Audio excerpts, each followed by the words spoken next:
আমরা ইতিমধ্যেই বলেছি যে এবার আমরা দাঁড়িয়ে দাঁড়িয়ে দেখবো না যে কেউ ভোট চুরি করছে, কেউ ব্যালট নিয়ে চলে যাচ্ছে বা কেউ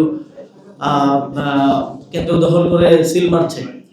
এবার আমরা সারা দেশে 11 দলীয় জোটের পক্ষ থেকে, এনসিপির পক্ষ থেকে এবং সারা দেশে আমাদের এই প্রস্তুতি আছে যে আমরা প্রতিরোধ গড়ে তুলবো। আমরা কেউ যদি ধানের শীষেও ভোট দিতে চায়, সেও যাতে তার ভোটটা দিয়ে যেতে পারে, এইটা নিশ্চিত করার জন্য আমাদের নেতাকর্মীরা রাজপথে প্রস্তুত আছে।